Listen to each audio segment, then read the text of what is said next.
തിരുവനന്തപുരത്തെ എംപിയെ സംബന്ധിച്ച് തിരുവനന്തപുരത്തെ വികസന പ്രവർത്തനങ്ങളെക്കുറിച്ച് കോൺഗ്രസിൻ്റെ പ്രതിനിധി സൂചിപ്പിച്ചു. ഇവിടെ കുറേ വികസന പദ്ധതികളെക്കുറിച്ച് അദ്ദേഹം പറഞ്ഞു.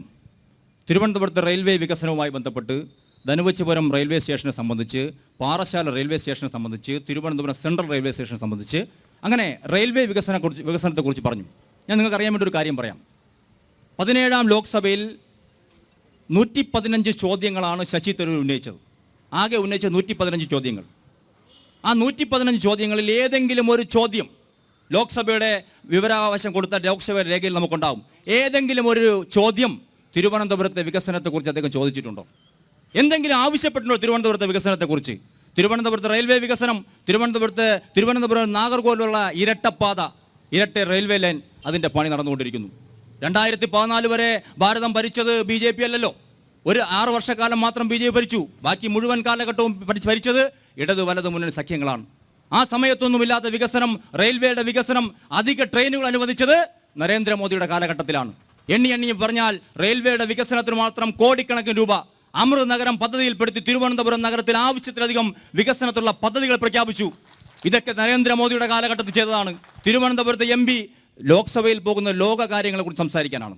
അദ്ദേഹം തിരുവനന്തപുരത്തെ വികസനത്തെക്കുറിച്ച് പറയുന്നില്ല.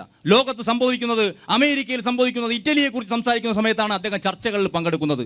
തിരുവനന്തപുരത്തെ പാവപ്പെട്ട ജനങ്ങൾ വീണ്ടും വോട്ടിട്ട് അദ്ദേഹത്തെ വിജയിപ്പിക്കുമെന്ന പ്രതീക്ഷ അദ്ദേഹത്തിനുണ്ട്. അതുകൊണ്ടാണ് തിരുവനന്തപുരത്തെക്കുറിച്ച് ഒരു ചോദ്യം പോലും അദ്ദേഹം ഉന്നയിക്കാത്തത്. CPM-ന്റെ പ്രതിനിധി നേരത്തെ പറഞ്ഞു, ഇവിടെ വികസനം കൊണ്ടുവന്ന് ഇടതുപക്ഷം ഉണ്ടായിരുന്നു. 2004 നിങ്ങൾ ഏറ്റവും അധികം കരുത്തു കൊടുത്തത്, ഇടതുപക്ഷം ഏറ്റവും അധികം കരുത്തു കൊടുത്ത് അധികാരത്തിലെത്തിയത് മൻമോഹൻ സിംഗ് ഗവൺമെൻറ്റാണ്. നിങ്ങൾ ഇടയ്ക്ക് വെച്ച് ആ സഖ്യം പിരിഞ്ഞുപോയി. 2004 മുതൽ 2014 വരെ, 2004 മുതൽ 2009 വരെയുള്ള കാലഘട്ടത്തിൽ നിങ്ങൾ അകത്തു നിന്ന് അവരെ സപ്പോർട്ട് ചെയ്തു. ആ സമയത്ത് തിരുവനന്തപുരത്ത് എന്ത് വികസനമാണ് പറയാനുള്ളത്? തിരുവനന്തപുരം നഗരത്തിൽ അന്നത്തെ നിങ്ങളുടെ എം പി ആയിരുന്ന PK വാസുദേവൻ, അദ്ദേഹം മരണപ്പെട്ട് ഇന്ന് ഈ ലോക്സഭയിൽ മത്സരിക്കുന്ന CPM-ന്റെ CPI-യുടെ സ്ഥാനാർത്ഥി ഉണ്ടായിരുന്നു. തിരുവനന്തപുരത്ത് സ്പെസിഫിക് ആയിട്ട് പറയാൻ പറ്റുന്ന ഏത് വികസന പദ്ധതി ഉണ്ടായി? അങ്ങനെ BJP-യുടെ വികസന പ്രവർത്തനങ്ങൾ ചർച്ച ചെയ്താൽ ഒരുപക്ഷെ ഞാൻ ആദ്യമേ പറഞ്ഞു, ഈ ചർച്ച ചെയ്യുന്നതുവരെ കേരളത്തെ ഒരു കാലഘട്ടം BJP ഒഴിവാക്കിയിട്ടില്ല. നേരത്തെ സാമ്പത്തികമായി BJP-യുടെ ഉപരോധം ഏർപ്പെടുത്തുന്നു എന്ന് പറയുന്നു. സാമ്പത്തികമായി ചർച്ച ചെയ്തു. ആദ്യമായി കേരളത്തിൻ്റെ ധനകാര്യ വകുപ്പ് മന്ത്രി ഒരു പത്രസമ്മേളനത്തിൽ പറഞ്ഞു 55,000-ലധികം കോടി രൂപ കേന്ദ്രം കൊടുക്കാനുണ്ടെന്ന് പറഞ്ഞു. പിറ്റേ ദിവസം ലോക്സഭയിൽ നമ്മുടെ ധനകാര്യ വകുപ്പ് മന്ത്രി നിർമ്മല സീതാരാമൻ വളരെ സ്പെസിഫിക് ആയിട്ട് പറഞ്ഞു, കണക്ക് സഹിതം രേഖപ്പെടുത്തി. പിറ്റേ ദിവസം ബാലഗോപാൽ പറഞ്ഞു 33,000 ആണെന്ന്. അതിൻ്റെ പിറ്റേ ദിവസം വീണ്ടും ഒരു പത്രസമ്മേളനത്തിൽ നിർമ്മല സീതാരാമൻ പറഞ്ഞു, അപ്പോൾ 18,000 കോടിയായി.